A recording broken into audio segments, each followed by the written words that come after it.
All right, well, welcome everybody. Thank you for coming to our session today.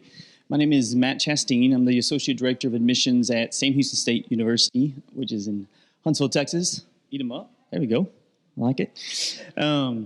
We put some of the, the basic stats so you can kind of think from your respective institutions where you're coming from. We're a regional public university, just over 21,000 students for grad and undergrad. About just under half of our new student population are transfer students, and it's been that way for at least around 10 or 12 years that I can remember since I started. We are in Banner. Radius is our CRM. We are in the process of moving into Salesforce. So that will be coming up for us in the next year or two. So what we wanted to go over is a project an implementation that we went through over the last semester, full-term semester, last fall. And this is just a general scale. If you look at this, I'd like just a show of hands as it pertains to articulation on your respective campuses. Who would here say that they have like a centralized articulation system and process? Okay, kinda, a little bit. What about hybrid? Okay, and who feels like they're more decentralized?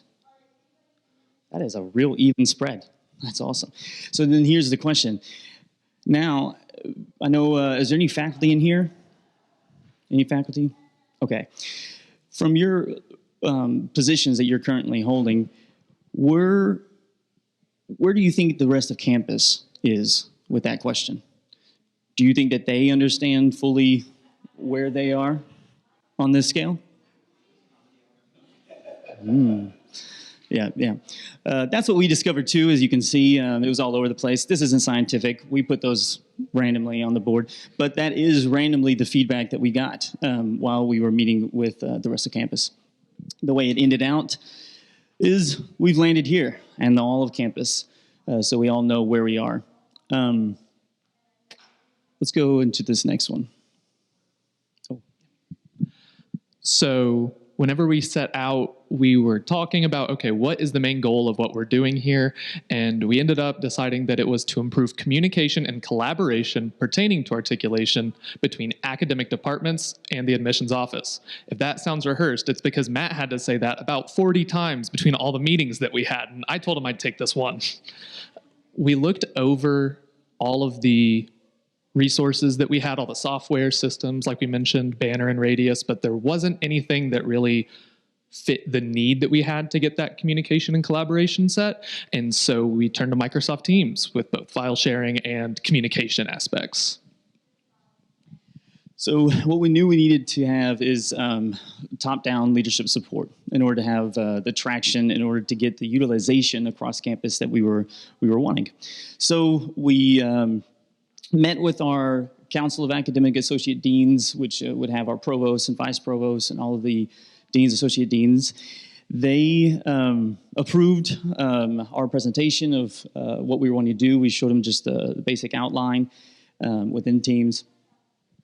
Then what we wanted to do was meet with each individual college. Everyone knows that faculty are unique and they're independent. And there's other descriptions, but we're going to stick with unique and independent and passionate. And so we knew that going in. So what we wanted to do is make sure that we were very palms up, like what can we do to help all of us go towards improving communication and collaboration as it pertains to articulation. And so we met with them and gave them again the pitch, what we were wanting to do, and then let them work with us on how they wanted to proceed with meeting with each of the department chairs. So some of them, all of the associate deans wanted to be in there. Some of them were like, all right, they'll take these few and the other one will take the others.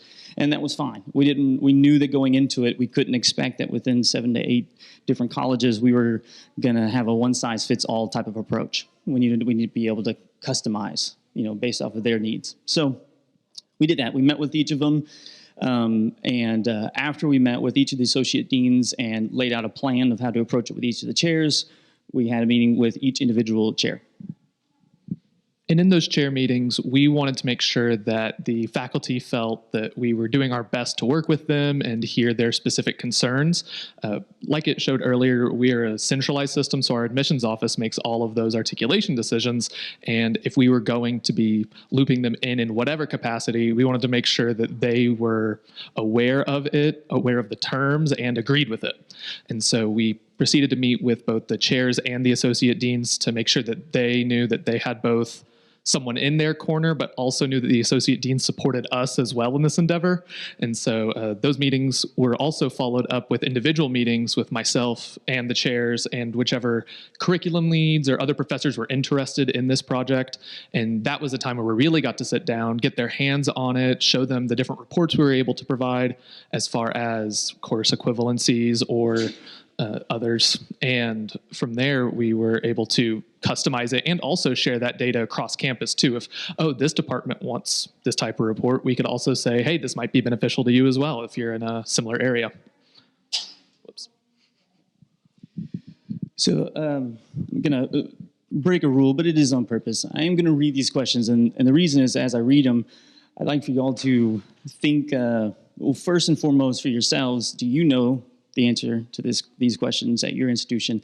And then also think, does the rest of your institution know the answer to the question? And are they the same? So who makes articulations decisions? Sounds very general. And as you can imagine, being general, you get a lot of a variety of answers with that. Will course update decisions from chairs also update our equivalency guide? Are we still allowing case-by-case exceptions, or are all these decisions for all students? You'd think that they would have kind of figured that out one already, but it gets asked. What is the difference between redefinitions and substitutions? How often do old courses need to be updated? So on and so forth. And what all of this meant to us is that there was just a complete lack of clarity as it pertains to this entire process with our institution and with us. So, like I said, we'll go on to the next slide because I'm going to wrap that up in just a second. So this is what we found to be the best outcomes from our process. We were able to increase communication between all the different academic departments and our office, and that has led to different chairs just knowing, oh, hey, I can ring Isaac up and he'll be able to help out. We have also gotten increased attention on resolving specific student issues. One of those calls was from a chair that said, hey, I've told this student this, but I'm not 100% sure how to make that happen. Can you help? And so we were able to look at the student's transcript and make sure that the credits that she earned were actually applying properly to her degree. And similar situations have happened since. Another one is that the departments have gotten to learn how we process those incoming credits and what information we look for, the rigor that we put these courses through. And as part of that, we are trying to make a one-page information fact sheet so that in the future, as new chairs come in, or if any of the other faculty are interested, we don't have to have 40, 30-minute meetings. I mean, we can do them individually as the new chairs come, but at least that way we have a thing to point them to in the meanwhile. Also looking forward, we are working on getting this process established for new programs. We have 2 new bachelor's degrees coming this fall, and as our College of Education is recruiting new students, making sure that those courses are coming in properly instead of having to wait 10 years and play catch up, we can just start at the beginning. We are also looking at non-transferable courses and what our departments want with those, and making sure that if they do actually think, oh, that course shouldn't or should transfer into the university and it should be one of mine, they get to make that claim. We're also looking at including them with the audits that we perform to make sure that those courses are accurate. As I mentioned, we can give them course equivalency data, and so we can work alongside them to make sure that those are accurate. And also other things that are either new to our area or we might not initially think of as part of the project. We mentioned credit by exam here because that is a new undertaking that our office has gotten, and we realize that this will slot in nicely to the system, and so looking for other pathways for the different projects in our office. Yeah, and before you go on to the next slide, or the last slide, when we were going over this, we had to think, in a 30-minute time slot, what would be the most beneficial for you all while you're here. And we haven't really touched a lot on the what's for that. Is everybody familiar with Simon Sinek? I think many of you might be. Um, he's a famous TED Talk guy. That is too short of a summary for him. But anyways, he had a famous TED Talk for 12, 13 years ago about starting with why, and the importance of starting with why and then moving out to the hows and then to the what's. And I think that's kind of how we kind of structured this presentation and for you in what we felt was the most important, because everybody's institution and where you are at that institution, it's going to make the what's completely different potentially. So you may not be using Teams for what you need there, and you may not need to meet with every single chair. I don't know. But I think it is important for you to think about the whys. If you go back to the question, in fact, you can go back to that in just a second. If you think about these questions and you think about what your answers are to that and what the rest of campus at your institution, what their answer would be to that. For us, like increasing collaboration and communication as it pertains to articulation between our office and the rest of campus. I could say that over and over and over and over and over again because I said it a lot last fall. That is our why. That is our purpose. It's not for it to be perfect. We've said that quite a few times too. So that isn't our anticipation is that this is going to be perfect, but we do want to make it better. And the outcome of that is that we have now talked with every chair and every associate dean, and there's clarity on what the articulation process is for our institution.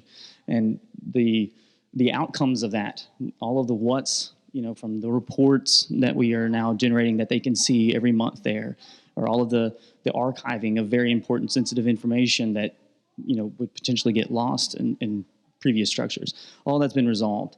And now we have a system in place and a foundation in place to really start flourishing and collaborating across campus and bridging that divide that can sometimes happen between staff and faculty.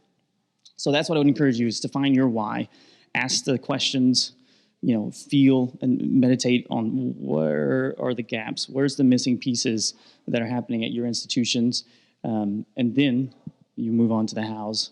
And that is a lot of getting leverage. You need to be able to have somebody that can agree with you and give you and put you in front of the people that can buy in and give you that extra weight and traction as you try to implement something.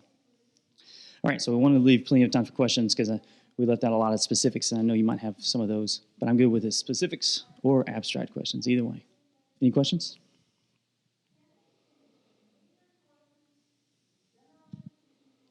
You look like you're about to ask something. Oh, no, she was right here. I gotcha.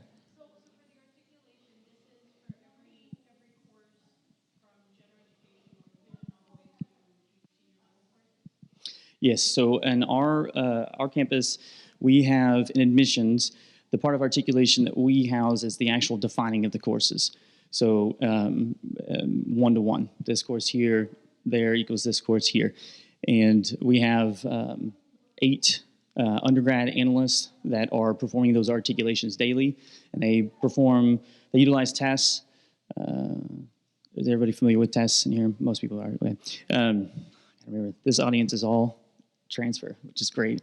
Every time, I know y'all heard it, y'all probably have said it, so it's fun. So they do 1,000 to 2,000 level courseworks, and any 3,000 to 4,000 level coursework that they might have questions on, they'll pass that on to Isaac. Isaac will then do further research, and then if he has any questions, that's when he initiates the communication with the chairs and the departments to work on those. And then all of that communication is housed in their specific channel within their college.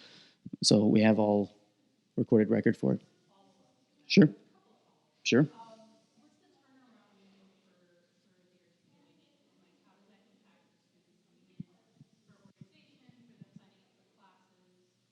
Sure. So our turnaround for our articulation is about 1 to 2 days. Like in the busy time of year, it might take 3 to 5, that we're running on. But the asterisk to that, I think, to be very specific, is in the times when Isaac has to initiate a ticket, and communicate directly to the chairs, that can be longer. But we've never had any that have lasted. if any of you are confused, my first name is John, but I go by Isaac, so there's not someone else here. Good to hear.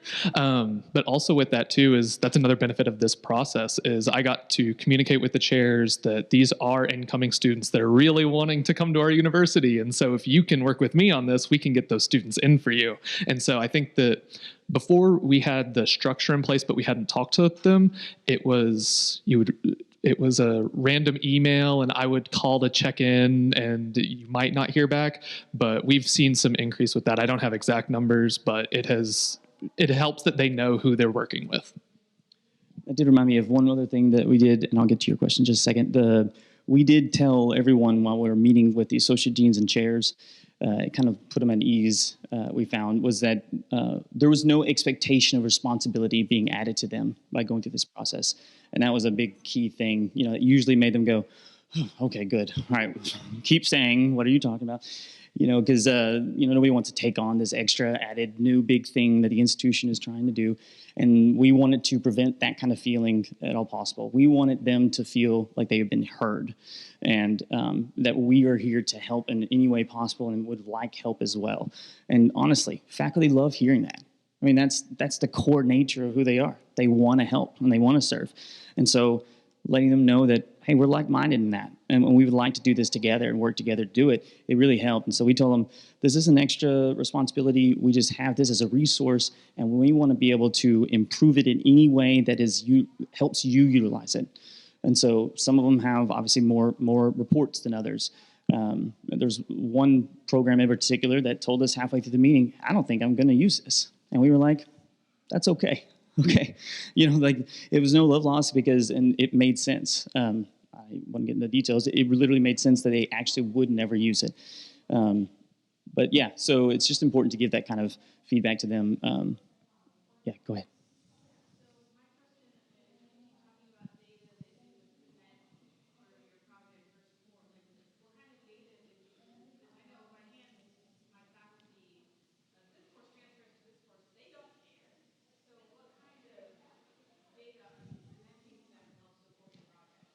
So I think I'm going to split your question into two different kind of things. So one would be when we were trying to get support, from upper administration for this, it was not necessarily data. That was the shell of teams and the idea and the why. That was what we were pushing to get support that we could go and talk to the Council of Academic Associate Deans and then meet with everyone individually. I forgot the first part. In terms of the data that's provided, like in the Teams channels themselves, that is multiple different reports that we have set up. One of them is a list of all courses that have been articulated and defined into courses in their individual department over the last month. For example, we had some that have requested, different time periods, time intervals. But what we wanted to do is be able to show them, because that's eyes on. For anybody, and there will be some that even said it verbally, like, I'm not going to look at that. But then some that were like, oh my gosh, that's awesome. But just to know that information was even out there was great for them, and they are going to be looking at them every month. And any kind of, hey, this doesn't look right, they'll contact Isaac, and Isaac, we can begin to get it worked on rather than something that's on the back end that potentially might harm the student. Mm-hmm. Sorry, one more thing to add on to that too is we can also provide things like specific students that have transferred in with a course. If they want to look at how they did in a follow-up course, we don't get all of that data to them. We can just get them the student names so that they can keep track of, okay, if this student got a C in this course at one of our top feeder schools, how did they perform in the follow-up to that course and things like that. So essentially, we just wanted to create the structure. We wanted to create the foundation and the structure that for whatever their needs are, we had somewhere. So it doesn't matter what report, they all know exactly where that report's going to go. And so, yeah, that's what we made.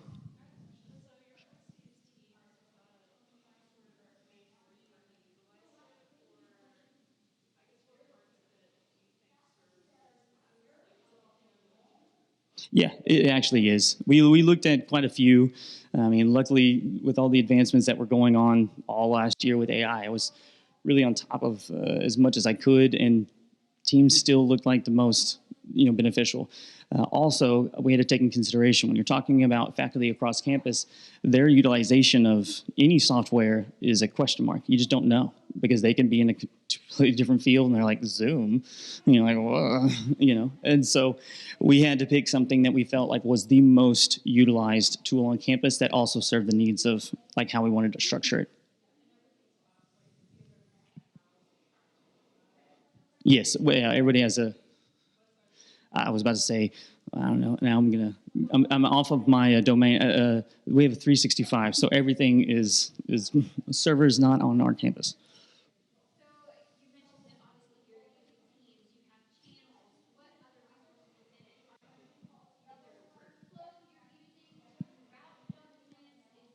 Yeah, sure.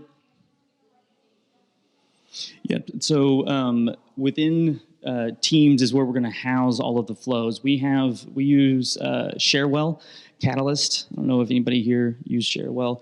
That's our ticketing system at our institution. We actually got our own admissions instance for that to kind of foster the re-articulation reviews that we have with faculty.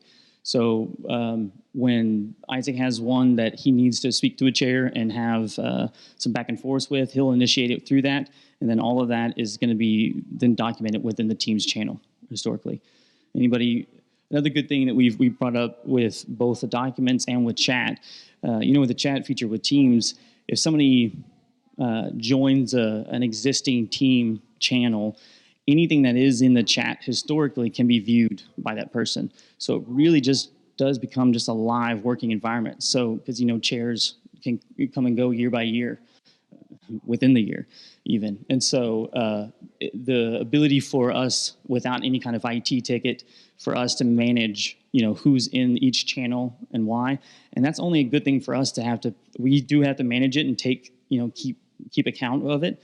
But for us, that's great information, and that's a good thing for us to keep track of is who the chairs are, as each year goes by. Sure.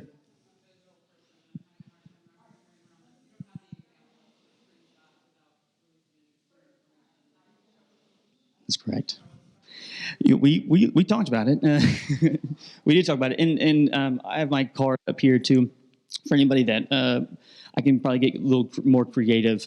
We wanted to emphasize again the idea that you needed to have the why and the structure of how you wanted to go about doing it and having this type of process. But all of the reports that we have it would just be blank, of a lot of it.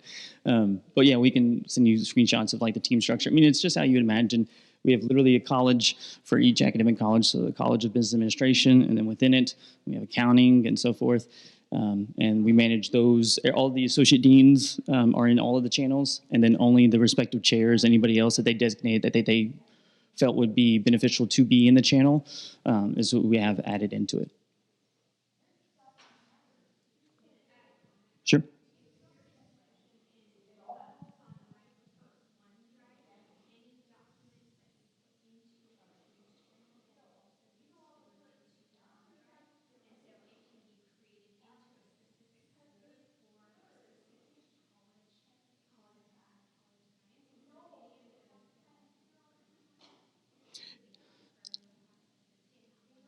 Yes, that's true. What she was bringing up is just there's added functionality of Teams that we haven't even started to get into yet, and that's a good thing. It's not going to regress in its abilities. You can imagine it's only going to get better. And now that we have it in place, I mean, it's now we're in the maintenance and just increasing utilization as needed. Again, we're not trying to force anybody to look at this every day. He's not sending messages saying, "How's your Wednesday?"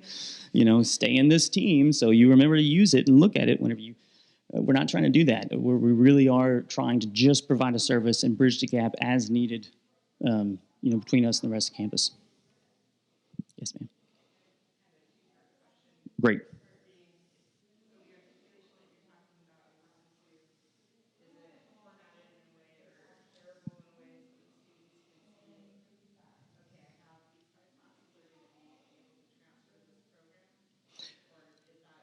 Yes, we have a degree audit system.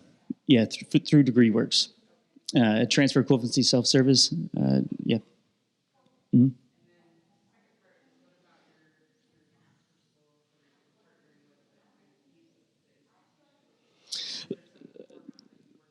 So that's great. So one of the things, the last thing I'll probably bring up on that, because I know we're about to run out of time, we, through talking with maybe just the first college, it wasn't, but maybe the first handful of meetings, some of the feedback that we got was just a complete breakdown of how exactly our institution, who does what as it pertains to articulation. So we had to really go through our office as it pertains to defining courses. Then we had to go to academic affairs, completely different division, to talk about articulation agreements. And then we had to go up to registrar's office and advising to talk about substitutions and what that means, because that's not the same as redefining a course. And so in all that, one of the things that is on our next things to do, we just talked about, is to kind of create an FAQ page that kind of discusses and connects all of the lines, because it's a strange Venn diagram that just doesn't intersect as much when you would imagine that it's not even a Venn diagram. So we're pretty efficient with what we do have in place. It's just again, clarity for the rest of campus, including us. So our goal, we're not going to do that lightly. My plan is to create the draft, and then I'm going to take it probably physically to everyone that I know needs to go. Does this look correct to you? And then before I put anything out, make sure that everybody's on the same page, because everybody, I'm sure, can attest, the people that you assume has a complete understanding of something very foundational and fundamental to your area, it's not always the case. And so we just want to, again, just build clarity. And then when we have that created, we're going to drop that into everyone's channel, so they'll have it for reference as well, along with an FAQ of how to do our Sharewell instance. All right. Yes.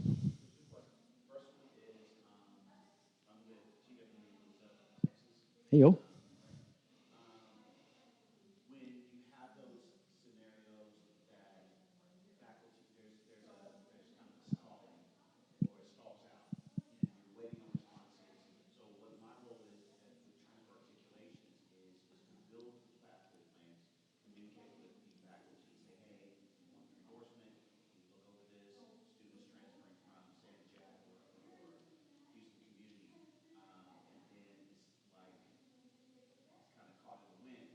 Yeah.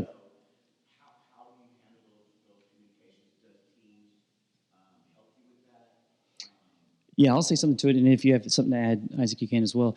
So, here,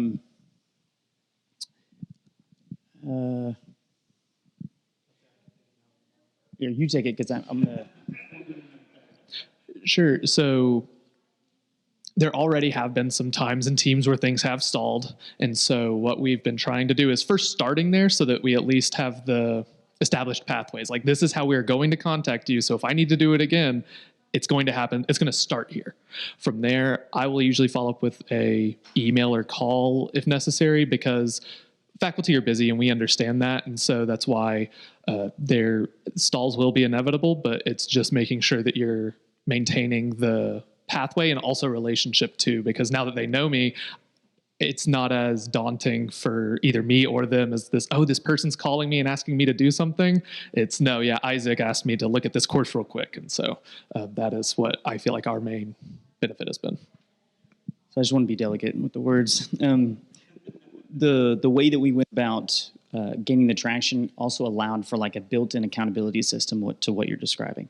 So because we went from our division to academic affairs and vice provosts, associate deans, and then to the chairs, if there's we haven't had it yet, it will happen for sure. But if there's a delay and it's just a little bit just too much than what we would anticipate, we're going to be able to communicate that to the associate deans, because they're already on board for the why, for what we're trying to do. We're trying to increase and build articulation and the collaboration between us. And if there's a breakdown there and it's on their side, then we'll just need to address it directly.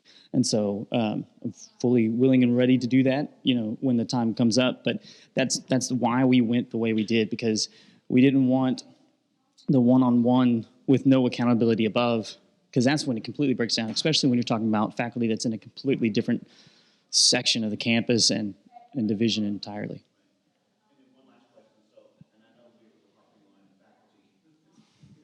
Sure.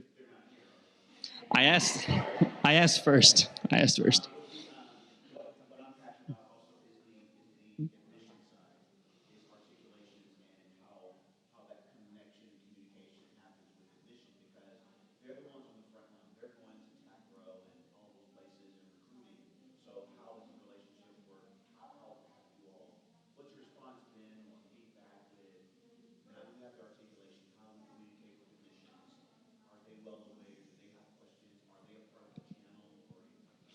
What you're saying is what I internally have vision, and well, we've talked about openly, but we don't share with everyone all the things that we have on our wish list. But that is what we wanted to evolve to, again, as needed. We don't really want to force anything, but our idea of like incorporating recruitment within that same channels, really to emphasize and tackle on all, transfer related issues.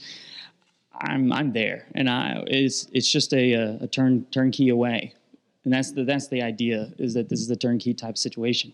Everything is set up, so the only thing is to add are just the what's, because the why everybody believes with and the how's is already structured and taken care of. So now, if we're all in agreement of this report, this process, adding this functionality, then we just do it, and there's nothing else to worry about. There's no new tickets, there's no new approvals, there's no new meetings. All right. Yeah, thank you. No, appreciate it. If y'all have any questions, feel free to come up.